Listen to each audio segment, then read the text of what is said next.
Hey, this is Jess, and you're listening to Your Beautiful Day on the Gratitude Radio Network.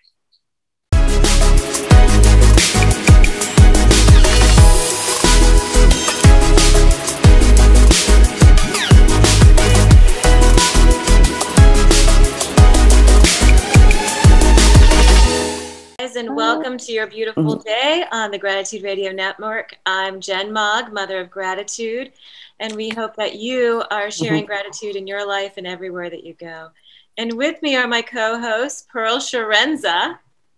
Hey everybody, it's awesome to be here. I'm so excited for our amazing guest we have today. I'm Pearl with Women's Successful Living, and I'm excited to kick over to Neil. Say hi, Neil. Hey, I'm excited always to have conversations with you guys. It's just every time it becomes such a gratitude moment. And that's how I try to set those things up. And I already could see synergy from the guest and also the and her team. So it's all awesome. And we're all going to connect on Clubhouse. And I love it. All right. So go ahead. So isn't that funny? That'll end up being the biggest thing at Clubhouse. I'll have to change my thing. It has Twitter and Instagram. Next, it's got to be Clubhouse on that list. Unbelievable. But go ahead and introduce our guest, Jenn. Oh my gosh, it has to be. I am so proud that we have her on our show today because she is such a powerhouse, and talk about a woman of gratitude. Jess owns her own label, Intonational Records. And Intonation, am I saying this right? Yes, Intonation, yeah. Jess has her own record label. It's called Intonation Records. She is Grammy nominated her first year of existence. Yes, yes, yes. This is what we're talking about. Wow, yeah. And we got a lot of no's, too.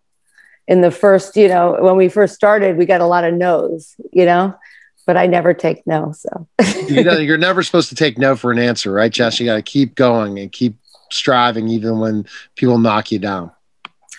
Yeah, I don't even think I feel the knockdown anymore.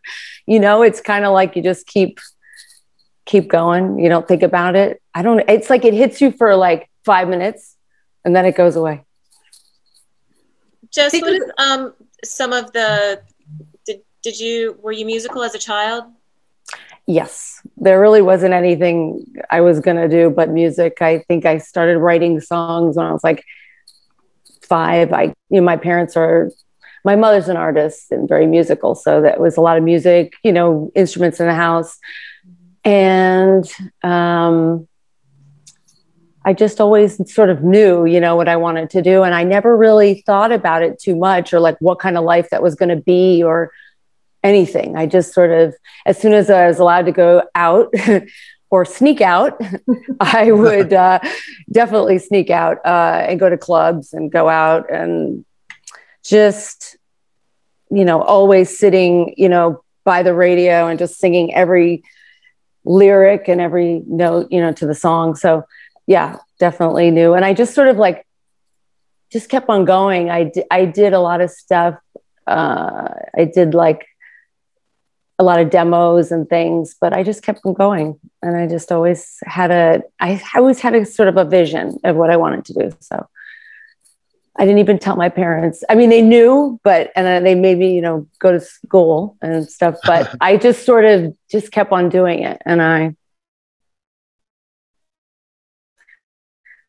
never really thought about it too much. So Awesome. Okay, good, Pearl. What's the question you have for Jess? So Jess, let's throw it back for a second. So you're talking about you never taking no, right? So don't take no for anything. I love that because I think it's so important that we know even when there's a no, there's a win in every no, right? So when we have that fear or we feel like something didn't go our way, we have that lesson, right? So share with the audience some of the lessons you learned at a young age of, you didn't just become this, Grammy success, right? So share with us, what was that lesson you learned that you thought, I'm still going to push through this no matter what, because this is my goal and I'm going to do this? Well, I think it's been a lot of learning along the way. And you kind of the most important thing, it's funny because I'm meeting this young singer. Her mom wants me to talk to her and mentor her. And I'm trying to think of the things I want to tell her, to embark on this. And I think this sort of naivety that I had and sort of like learning as I go, because even if you watch a lot of artists, they're learning as they go, they get better as they start, you know, there's never a right time. You just sort of have to do it. But I mean, you have to have a thick skin. You can't take things personally. You have to, and you know, you can cry for days, but you just kind of got to keep going. I mean, I've learned a lot of things along the way, especially being a woman too.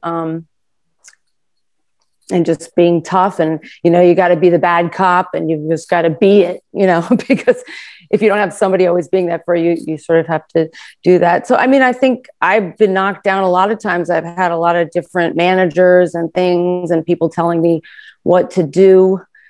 And I followed a lot of that here and there in my life. And, but I do know at this time, and, you know, for the last 10 years, that following my gut, and, you know, especially if I really have a feeling about something, that I just have to kind of push it through. And it's funny. It's like, you just got to get up. You just got to keep doing it. And it's hard, you know, it's hard, but you have to have gratitude, and you have to look at the bigger picture. And I have a friend of mine who, cause I agree, oh, it's not fair. You know, nothing's fair. It's never fair. Yeah. So if you don't have,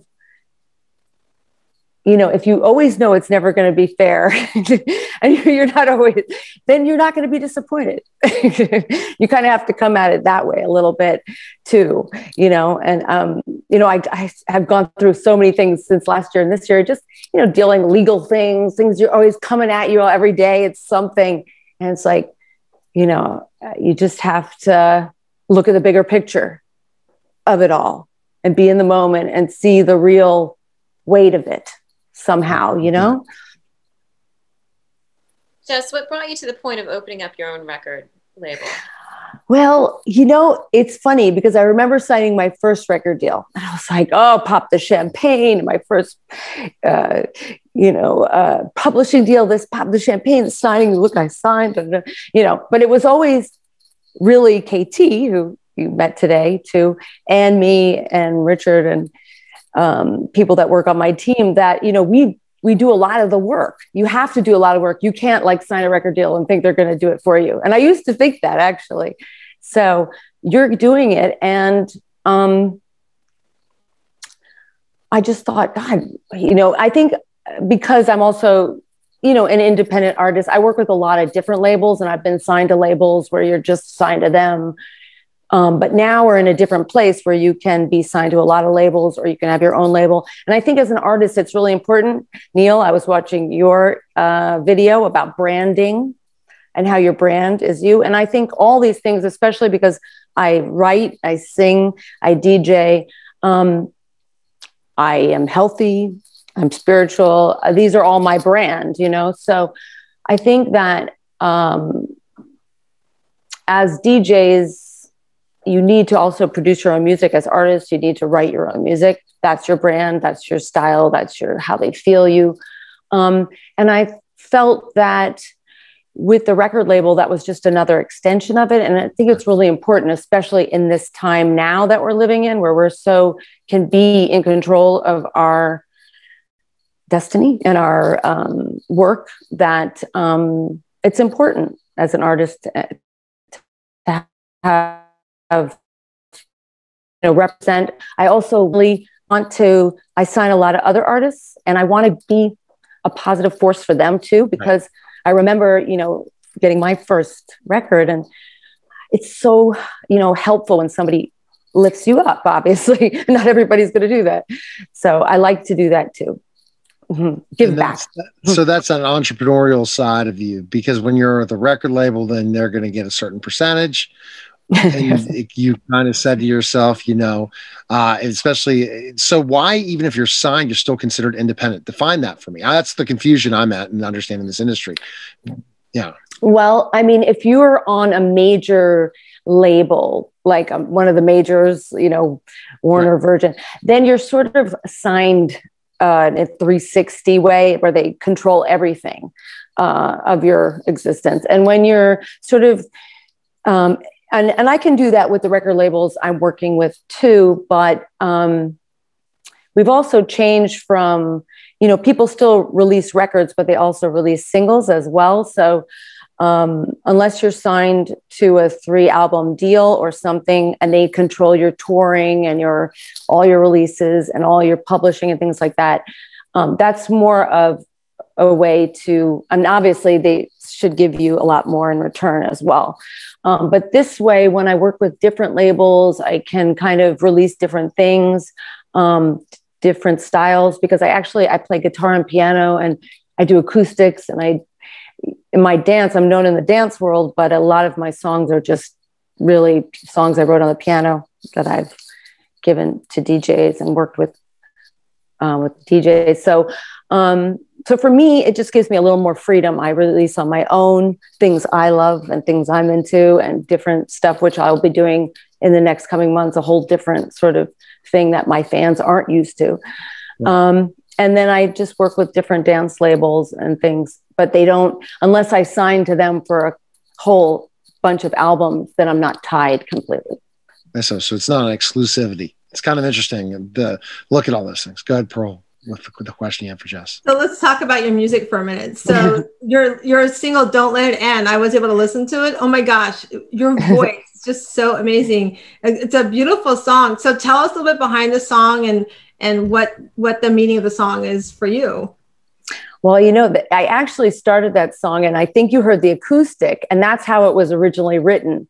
But it was released first with Oliver Smith as a dance track.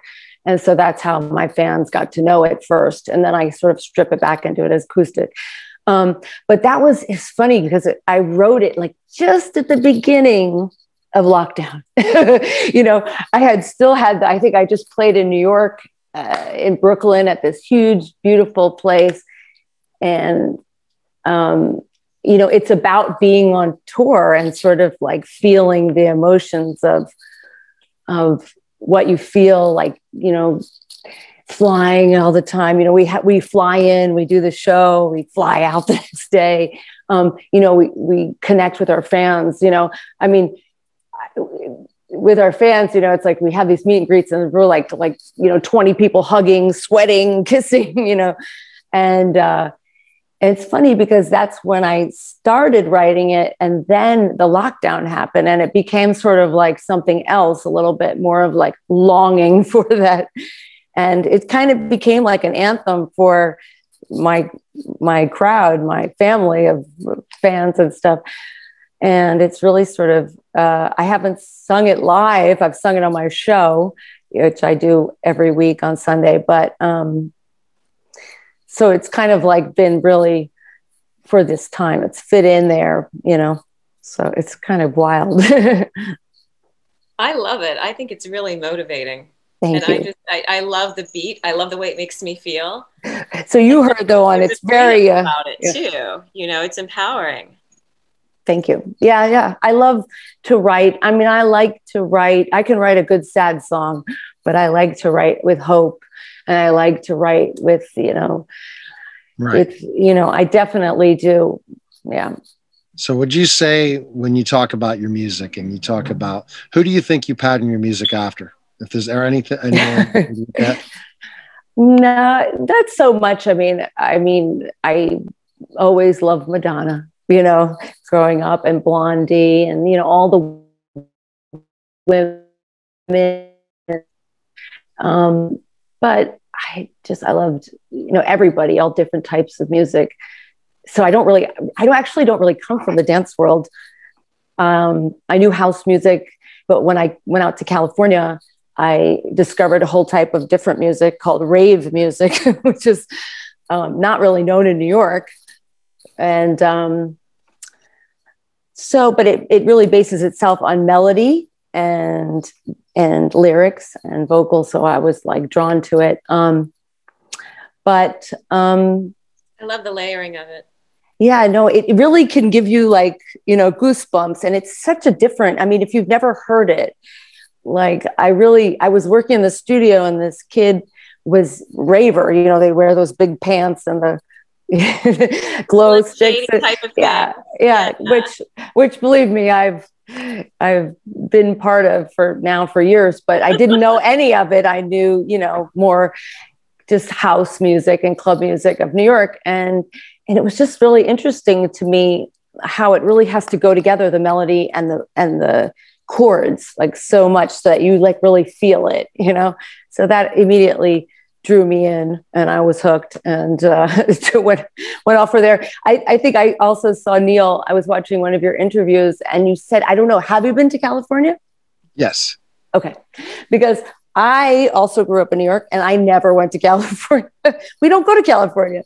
So I went to California to visit my friend who was on a show, and I was like, place is interesting. Yes, you know, does it rain? I'm in Pittsburgh, but I've been to California, but LA a couple times, but more New York a lot. But I'm from Pittsburgh. You drive to New York. Right. Yeah. Yeah. I wish the traveling, I mean, especially with what's happening, the connections, I want to get back traveling again. I want to get to California. I want to get to New York, but yeah, for sure. So you're doing your homework, Jess, on me. I am. Different interviews, different things. Yeah, I saw everybody. I saw all of you, which I love that you're here.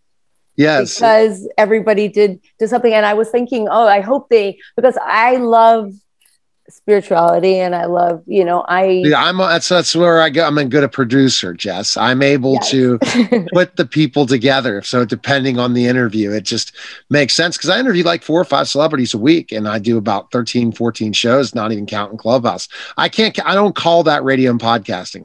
I just call that fun. you know, to be. Well, no, that's the beauty about loving what you do. Right, exactly. I wish that I could do that all the time, but I have businesses to run, and I have a full-time job, so I don't know how I do it all. But I'm able to do it. But I'm hopefully my day job, even though I didn't have a day job for 10 years and I had to take one again, will disappear someday again, because I just feel this is the perfect timing. We're seeing this huge growth of what, you know, creatives are doing coming up. Yeah. I think in 2021 for sure. Yeah, and this is the time to really find that. And I tell a lot of my friends, because, you know, some of my friends in LA are really hurting from the pandemic. Yeah. And it's like, also, you know, watch a lot of news. I'm like, don't do it, you know, and are caught in it. And I'm like, listen, you got to use this time, because it's going to be over. It's going to be over. And you have to be ready for when it's over. So stop living in it now. You know, try to do as much as you can now and figure out what you want to do, so you're ready for it, you know. But they don't listen to me. It's coming. Good for I love that you said that, Jess, because that's so true. Like the women that I work with, that's what I tell them. Like, you need to be, you know, turn the news off. And we just moved in a new house, and my office is upstairs. So I have no TV. I come up here and do all this fun stuff I love to do. To reach out to women and like really empower, and, you know, working with Jenn. And Neil, the one thing you didn't say is you're also a great dad. So let's just throw that in there. Yes, I was going to say your wife, you're married too. So she must be very supportive, huh? Yeah. So, but Jess, one of the things you said a little while ago is you talked about you're going to be, you know, there's a young girl you were talking about that's coming up in the music. And what it struck me, because I've got a really good collaborator that I do my women's retreats with, and her granddaughter has got this amazing voice. She's up and coming, own label. Her mom's got her on her own label, the whole thing. So for those young girls that are listening, like what's some of the things you want to empower onto them about like taking control of their voice and their message? Well, I think, you know, what I've learned, I mean, most important, what I see a lot is, you know, and it's good to know that her mom is with her, right? And her handling her business and stuff is really got to get the business straight. I mean, if you are a creator and you're a writer and you are, you know, making the product, you just really have to start, you know, you have to be very organized and really keep, you know, really register everything, because, you know, music is really hard. There's so many things right now, like you could be like doing so many things and not making any money because you're not registering things right. There's just so many little things in the music industry that you have to do. And so I would say definitely, if you're starting out, to really get all your societies registered, everything, you know, proper. You know, most important is you have to believe in what you do, because when you believe in like the song or like, it doesn't matter. You just believe in it. And that's, no one's going to say anything to you. Like when I really have a gut feeling about something, oh, you know, it's amazing. Yeah. I mean, and some of the bigger songs, like I have had a lot of really big songs, and I remember, like, you know, it's really is manifesting, and that energy, it's really true. And it's like hard though there's a difference between thinking about something and like really feeling it. Right. You know? And I think when you really feel it and think about it, you really do, you bring it to the surface. So I think it's really important to, you know, just be, and obviously if you're really young and you're finding yourself, you know, it's going to take time, but you just have to have a lot of good people around you. Your team is so important. You know, you don't want anybody that's going to put negative energy around you. You really need, you know, the people that believe in you, and keep it tight, you know, keep it, you know, and then you got to talk to Neil about branding. You know, you got to figure out what social media you are good on and do it, you know, do it right, and get your image, you know, going, that you feel. It will change over the time, you know, but I mean, and really, be good to your fans are really important. You know, if you get one, I always say, you know, like I used to travel so much and I have these cards with me, and I would be on the plane and, you know, I'd start to talk to someone and I'd give them a card, you know, my little postcard. But I think one fan a day, one fan a week, you know, gathering, it's like slow, the communication, right? You know, with people. And that's really what it's about right now, because we don't have that. We can't go out and meet people, but you know, social media. Yeah. It's really, I love that. And one you do fan a day, one fan a week, and just keep letting it snowball through.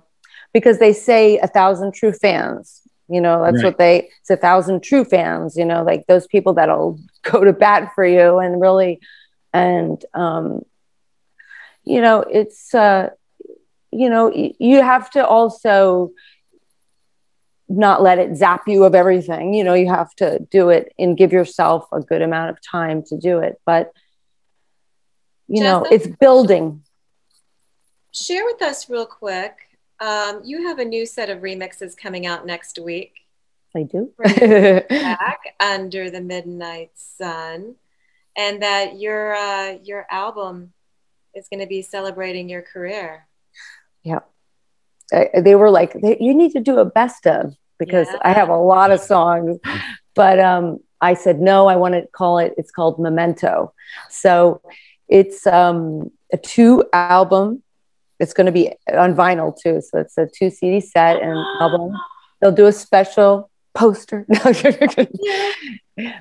it's a lot of like the big songs that I've had remixed. And then there's like, I think about 7 new songs as well in it. So I have been trying to get this done, and I have a deadline of April that everything has to be in. So it should be out like in the summer, around then. So, but that's a really big one. And some of the remixes have come out already, and Under the Midnight Sun is one of them. It came out first as a more crossover sort of, it was on the radio, mainstream. And then we remixed it by Martin DeYoung and Somna, which are, one's more progressive, and one's more trance, which I have a lot of fans in trance music. I know you know that, Neil. You're all coming out to the club when we can do it again. Oh my God. We're going to go out to clubs. Yeah, I'm ready to club someday for sure. Well, it's definitely something that I can do with my art, my abstract emotionalism, when I have my fire and I got my music out with me and I'm just throwing paint. It's definitely some music that's beautiful. Really inspirational. Especially, I love the title. I love it. Under the Midnight Sun. It's we did a beautiful video to it. There's a video out to it that we shot in the desert in California. It was really beautiful. So yeah, this one was out last year, and then the remixes are coming out. And then I'm releasing in April 11th a song called Lay Down, which is from my new artist album, which is a little bit more soulful, a little bit more like what I started out with many years ago before I got into dance. I sort of went back to it, and I feel like it's got me, a lot of guitar and piano, but it's still electronic, but a little bit more mid-tempo. not just 4 on the floor and stuff. So tell me about your live you do every Sunday. Well, I've been having a great time. I'm on Twitch, YouTube, and Mixcloud, and VK, which is a Russian Facebook. And it's a 2-hour, I have a radio show, which I've been doing for like 6-7 years. Oh, wow. Every week, called Unleash the Beat, which is syndicated all over the world. It's really great. But it's like, it's something you do every week. I've kept up with it. And it takes a lot of time, but it's really been, it's really interesting because it really keeps me connected to music changes, especially in dance music. Every week they're into something. So I get a lot of promos. I have to go through it. So I do an hour show that's syndicated all over the world. And then I do it live on Twitch and YouTube and Mixcloud at 1 p.m. Pacific Standard Time, 4 p.m. Eastern Standard Time, Sundays for 2 hours, DJing, singing, which is sort of like my live show, which I do now. So for the 2 hours, that's the same thing that goes out to syndication too, Jess? No, it's a little different. So the hour, I do play the songs that I've picked for the week, but then I add a lot more of the things in. Because it's 2 hours, I sort of start a little slower and, beef up to the harder stuff. Gotcha. Good, Pearl. So Jess, I was going to ask you, so where does everybody find you? We've talked about Clubhouse. So tell us where we can find you social media wise, share all that with us. Yes, I am on Clubhouse and Official Jess, but I haven't done my Clubhouse yet, but I will be on your Clubhouses. So you'll see me there. But I'm on Twitch, Official Jess, Facebook, Jess Official, which is a little different. Twitter, official_Jess, and Official Jess on Instagram. And usually if you just do Official Jess, you'll find me. And my officialjess.com. Awesome. Go ahead, Jen, for that gratitude question though. Oh my goodness, thank you so much. I have just been having so much fun. So much fun talking. Me too. And I know, so is everyone else listening with all of our listeners. Can't wait to plug in your music and just zoom through the day. Do you have one gratitude moment that you could share with us? Wow. Well, I think every day is a gratitude moment when I wake up. But I mean, when I wake up in the morning, I really try to just, I go outside and I look around and I try to just be in the moment. And, sometimes when you can get out of your head and sort of I just try to take in, everything, like the trees, the sky. I mean, especially being on the East Coast, I'm on the East Coast now and actually thinking about coming back to the East Coast. But there's something so special about the New York sky and atmosphere, the energy. And I just try to I've definitely be in the moment in awareness and just try to see the simplicity and the beauty of everything. I mean, if there's one moment, that's my moment every day. And I try to keep that coming in when things are coming at me all the time. But I mean, I just think I'm in general very grateful for the people in my life and that have been in my life for a while now and just supported me and been with me on this journey. Awesome. Go ahead, Jen, and close us out, please. Thank you so much for everybody that's been listening with us. We know that you have been so inspired by Jess and just loving this soulful interview, sitting down with you. Thank you so much, Jess, for being on our show. She is amazing. She owns her own record label, International Records, and she's a Grammy nominated woman. I mean, what can we say? Thank you. How amazing. It's been awesome. Yeah. But I can see, Jess, that you're not done. Oh, no. I think this year is really important. So it's been crazy, everything, how it makes you see things, I think, right? I mean, it's been really hard, but it's been also very eye-opening. Wow, Jess,